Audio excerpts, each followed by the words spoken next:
Buenas tardes chicos, hoy vamos a hablar sobre dos instrumentos muy importantes dentro del laboratorio.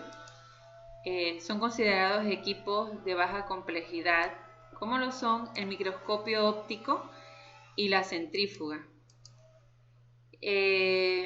Algo de historia, lo que tiene que ver en relación con el microscopio, es que a mediados del siglo XVIII, un comerciante, Anton van Leeuwenhoek, describió por primera vez la presencia de bacterias, de protozoarios, de glóbulos rojos en los microscopios. Él logró ver en los microscopios, en el microscopio que tenía a través de lentes, que eran instrumentos muy rústicos, inventados por casualidad en el año de 1590 por Zacharias Jensen, logró observar este tipo de microorganismos.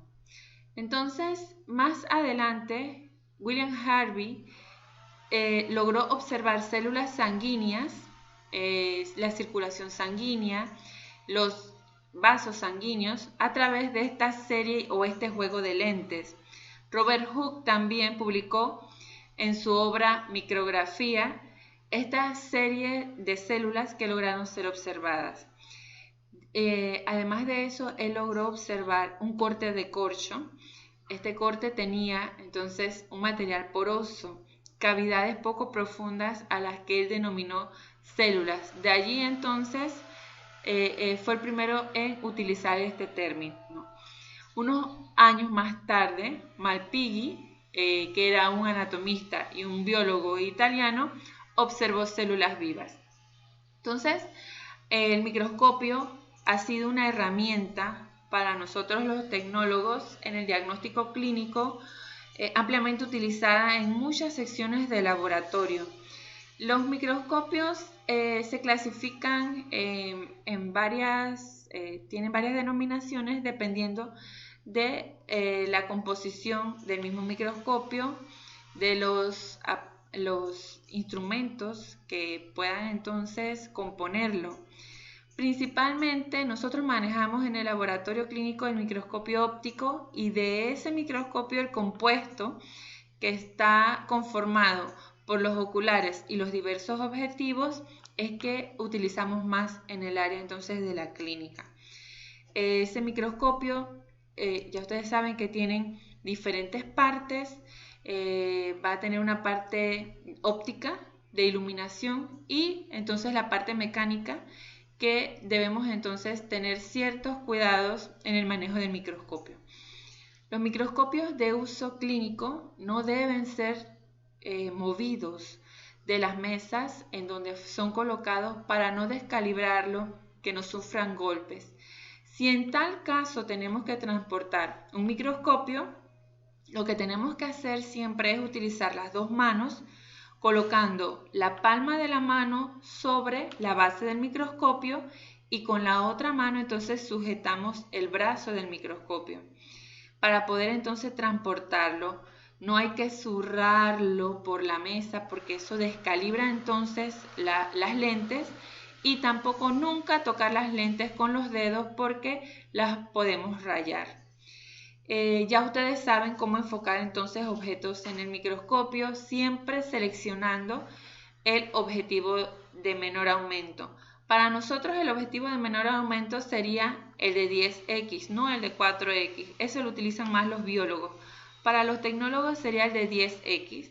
Usted coloca la preparación en la platina, va a elevar entonces la platina con el macrométrico y luego de esto usted va a mirar por el ocular para lograr entonces que la preparación tenga su enfoque. Entonces usted va a girar el micrométrico hasta que tenga la nitidez adecuada a la capacidad visual que tenga cada uno. Eso ya depende, es subjetivo, depende entonces de la visión de cada uno.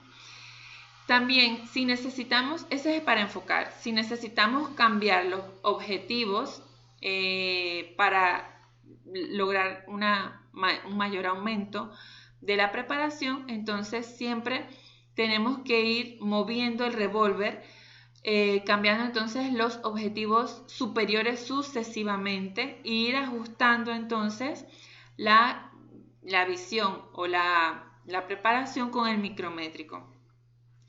El objetivo de inmersión, recordemos que siempre debemos colocarle aceite de inmersión a la muestra y nunca debemos entonces manchar los otros objetivos que no están adecuados para este tipo de material con aceite.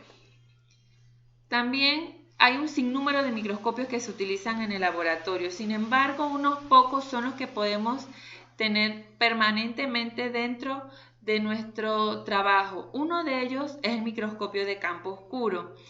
Este microscopio va a utilizar un haz enfocado de luz muy intensa en forma de un cono hueco concentrado sobre la muestra. El objeto que va a ser iluminado va a dispersar la luz y así se va a hacer visible contra el fondo oscuro que tiene detrás. Es como cuando usted ve las partículas de polvo que están iluminadas por un rayo de sol. Asimismo, entonces se va a observar las estructuras o los microorganismos en un microscopio de campo oscuro. Entonces las porciones transparentes del espécimen van a quedar oscuras, mientras que las superficies y las partículas se ven brillantes por la luz que reciben y dispersan en todas las direcciones. Aquí ustedes me dirán, bueno, pero si tengo un microscopio óptico compuesto, ¿por qué voy a necesitar un microscopio de campo oscuro? Se utiliza para cierto tipo de preparados. Por ejemplo, allí pueden ver ustedes células epiteliales en la esquina superior izquierda. En la esquina superior derecha pueden ver eritrocitos. Miren que le pueden observar la forma, el tamaño.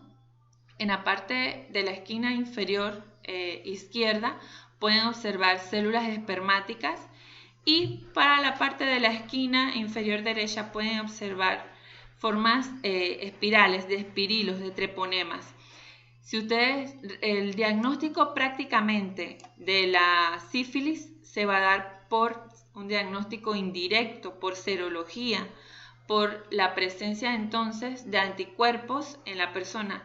Pero si usted tiene la capacidad de tener muestras frescas, por ejemplo, de un chancro primario, de líquido que supura de esa lesión, entonces puede observar estas formas treponémicas que son totalmente compatibles con el treponema pallidum y dar entonces un diagnóstico definitivo a través de este tipo de diagnóstico directo y no indirecto como sería una muestra serológica o la presencia de anticuerpos.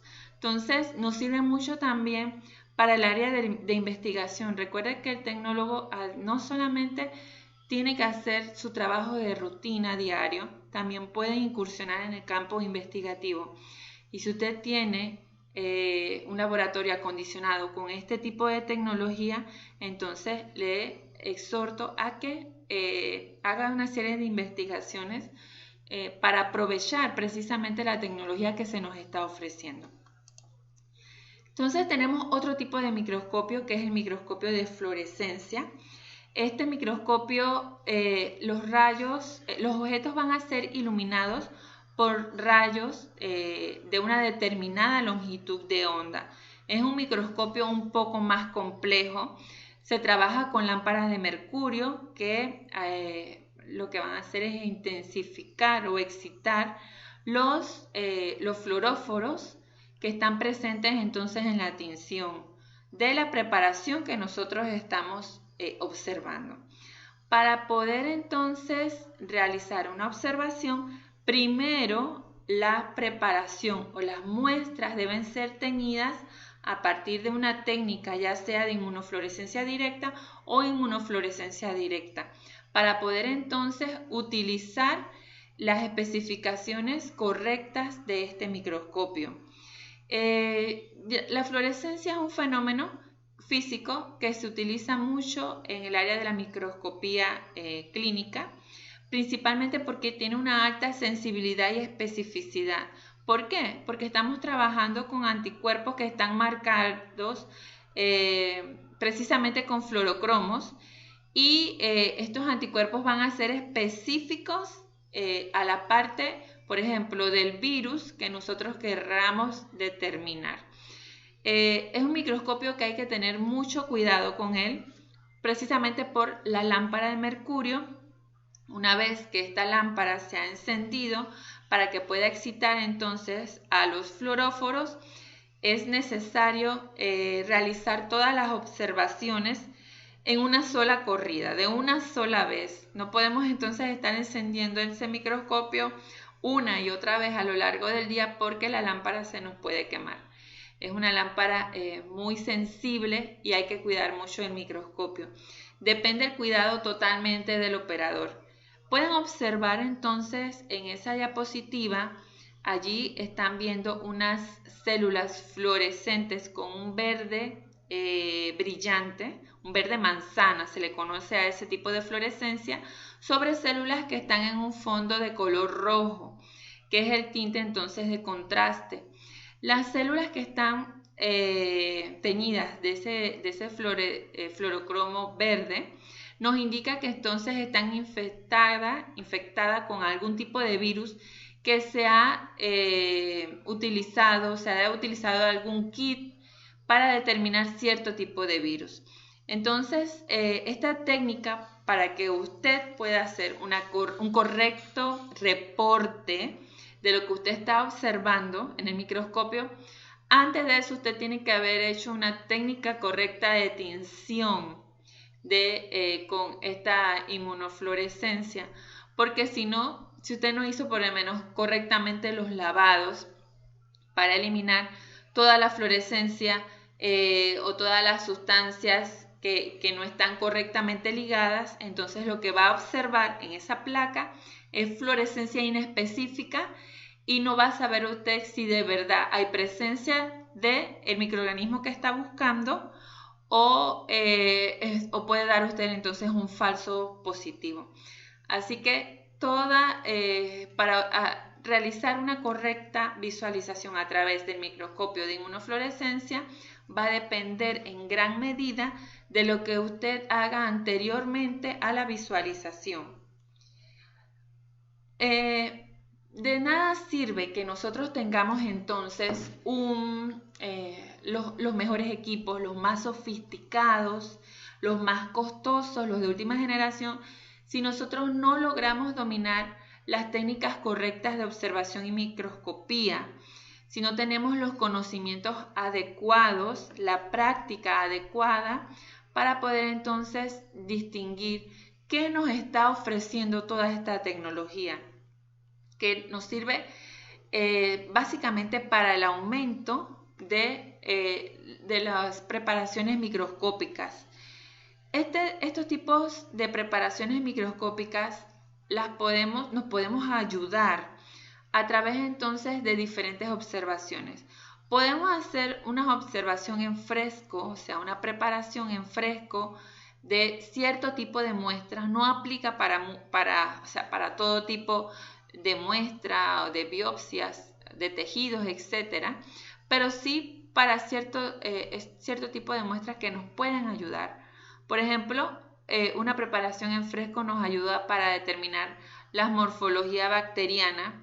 Si estoy trabajando, por ejemplo, en microbiología y tengo un plato de agar sangre con colonias blancas y no estoy segura si son realmente estafilococos o son levaduras como cándidas, entonces yo lo que puedo hacer es tomar una placa de portaobjeto, a ver si está aquí, una placa o portaobjeto, y voy a agregar una gota de solución salina o de agua en el portaobjeto y coloco entonces con el asa una colonia del plato que yo quiero determinar si en realidad estoy trabajando con levaduras o con cocos.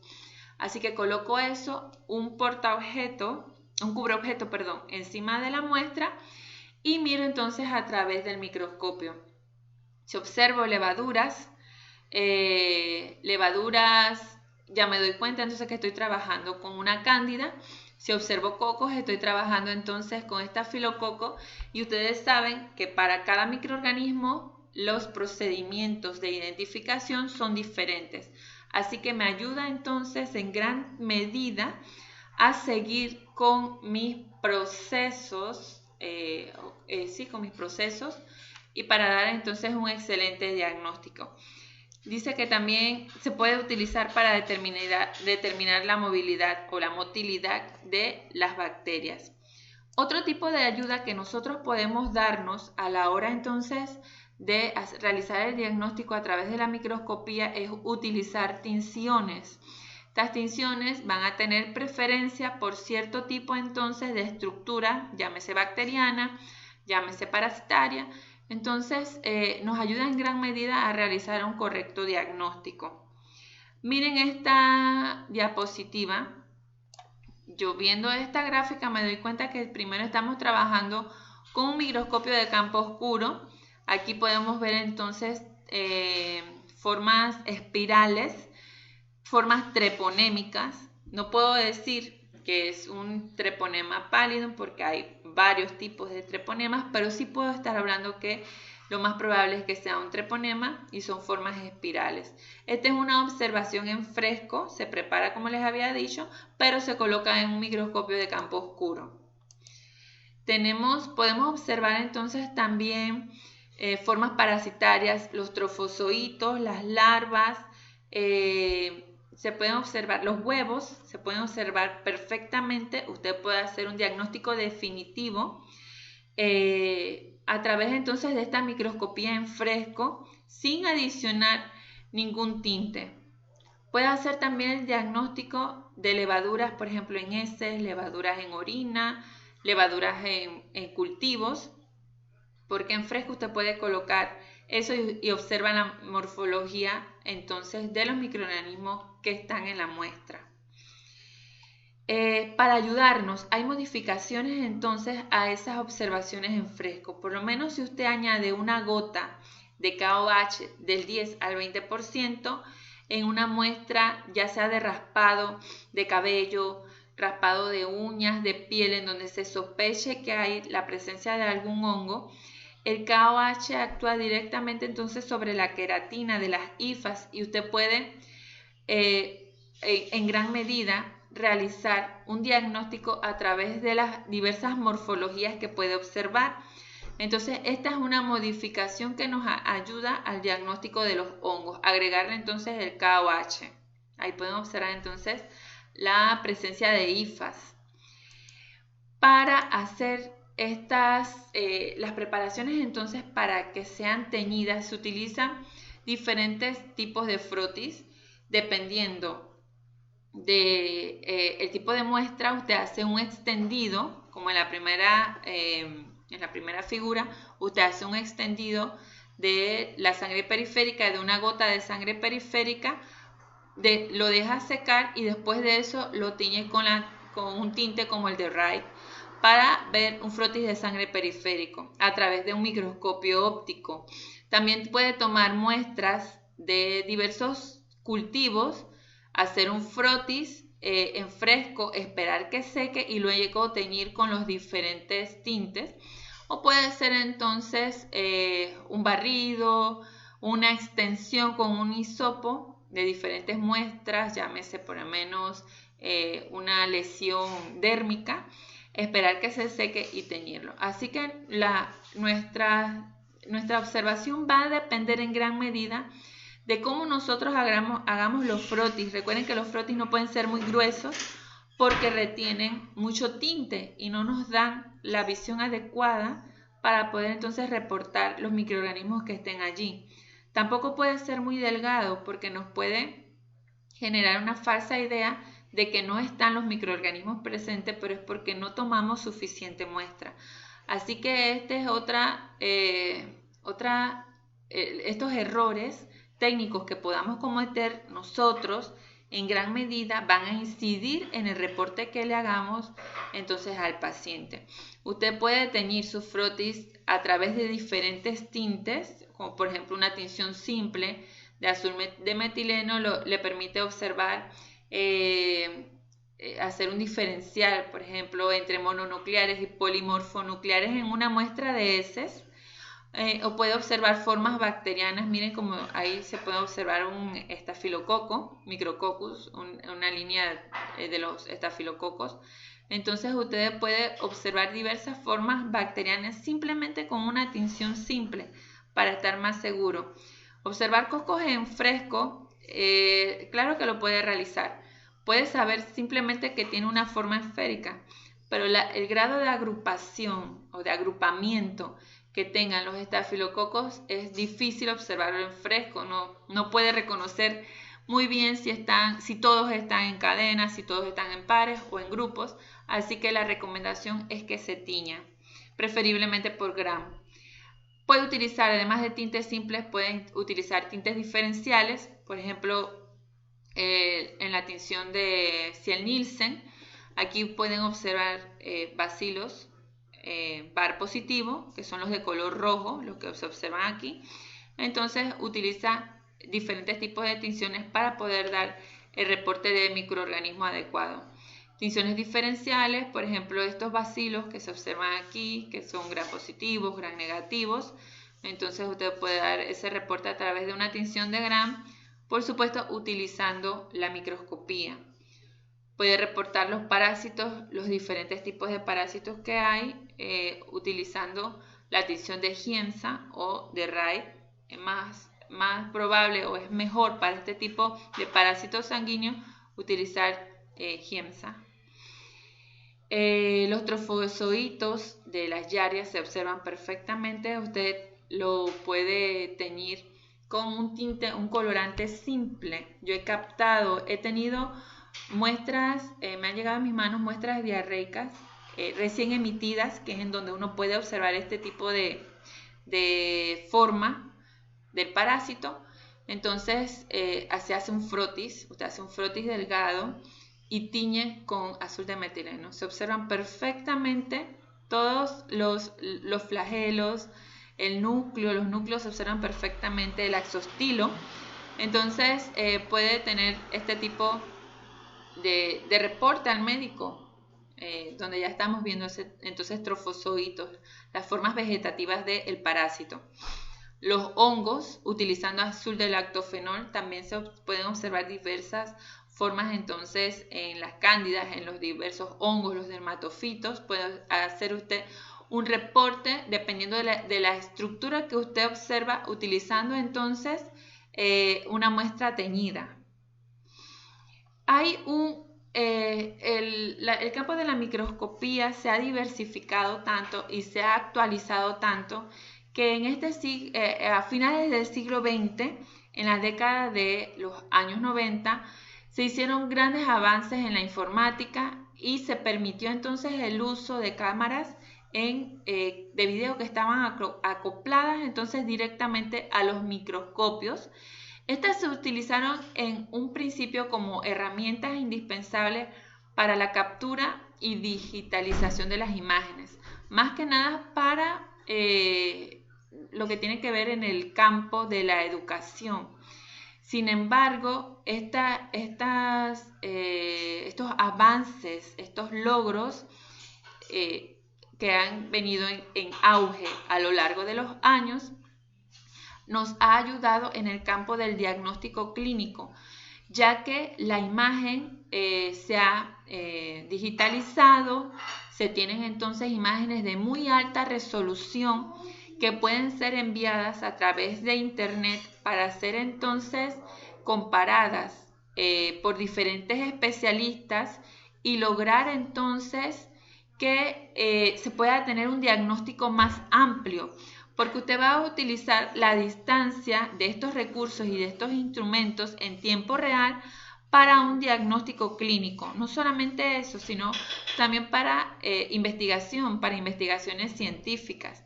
Entonces va a poder entonces realizar una asistencia técnica. De repente un médico puede decir qué es lo que observan. Por lo menos miren este corte, esta tinción, esta imagen que se le envíe de un patólogo a otro para ver qué opinan según las destrezas de cada uno que tienen ese paciente.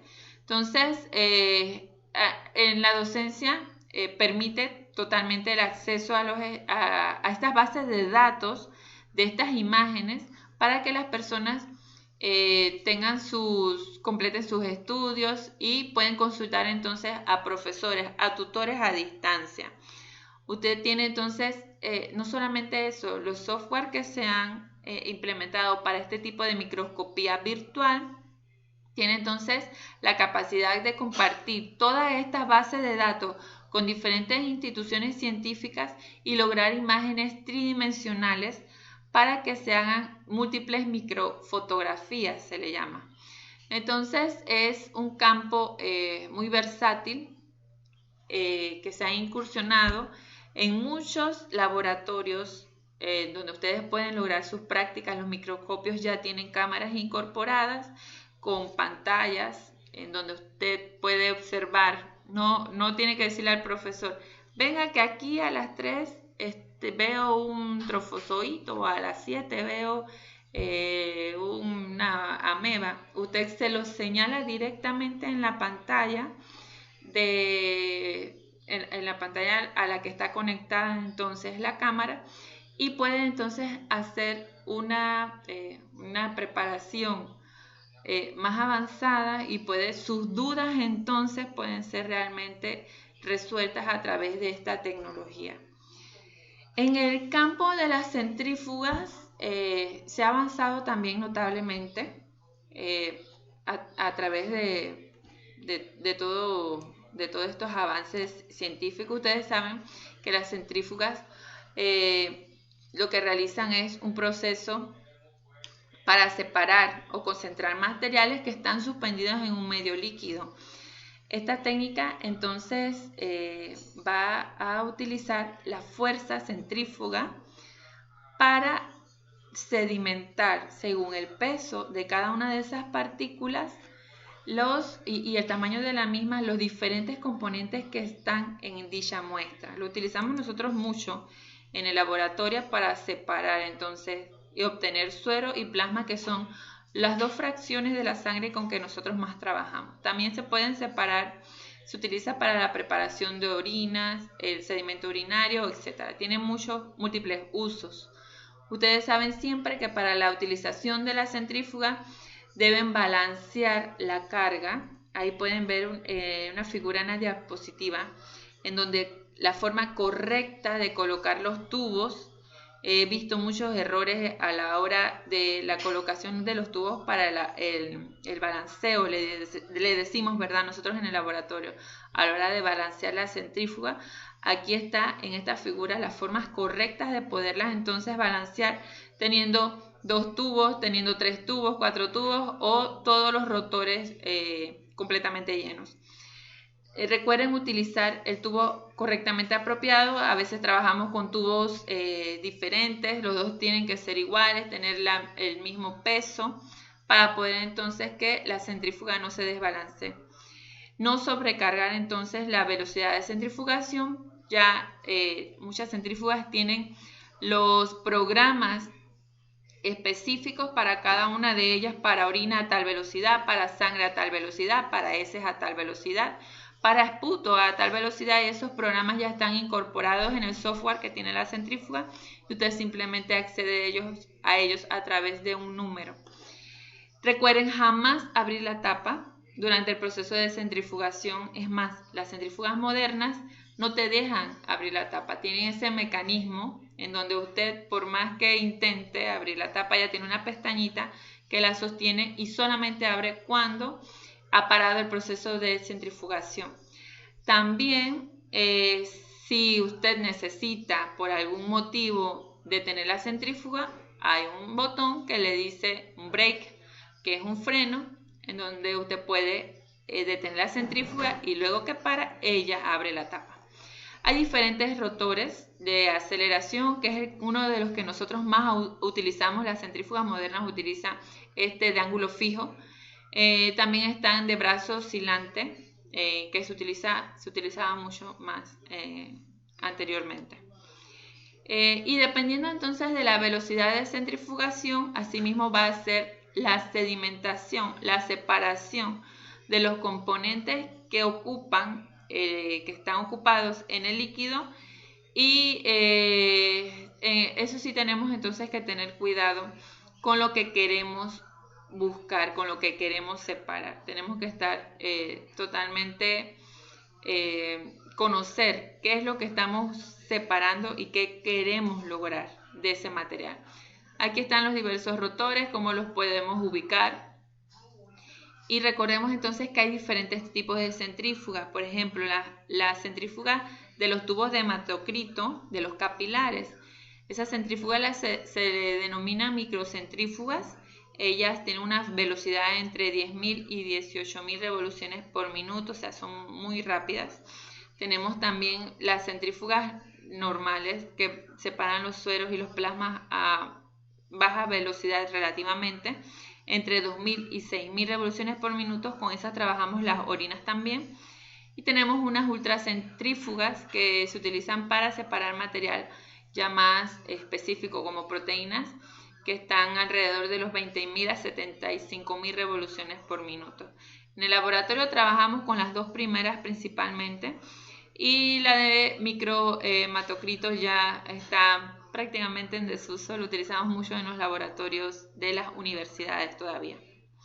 Las partes de la centrífuga todas tienen las mismas partes, tiene tapas, cámara, que es donde van a estar los rotores para colocar las muestras, tienen una base, en la base van a tener todos los interruptores, por ejemplo el de encendido, el del break, el de velocidad, te va a decir el tiempo, van a estar también el software para que tú puedas acceder directamente a las velocidades sin tener que estar colocándolas manualmente, y el tacómetro entonces que te mide la velocidad de las revoluciones por minuto. Hay diferentes centrífugas, también se pueden dividir en centrífugas pequeñas, medianas y grandes, dependiendo de la sección donde esté ubicada. La cantidad de muestra que te llega a esa sección, una sección de química, necesita una centrífuga grande porque estamos trabajando con muchos tubos, así que hay que hacer esas separaciones. Una centrífuga mediana te sirve para un área, por ejemplo, de coagulación, en donde tenemos que separar el plasma para realizar los tiempos de coagulación. Centrífugas grandes refrigeradas como esta de la izquierda se necesitan para un área de banco de sangre, en donde hay que hacer la separación del plasma, de los glóbulos rojos de las unidades de sangre, así que necesitan este tipo de centrífugas totalmente refrigeradas, grandes, para poder entonces realizar ese trabajo de fraccionamiento. Con la centrífuga se van a obtener las diferentes fracciones, las plaquetas, el plasma y los glóbulos rojos, para poder entonces ofrecerlos a nuestros clientes, que son nuestros pacientes. Bien chicos, entonces esta sería la clase de hoy y nos veríamos entonces en la próxima semana.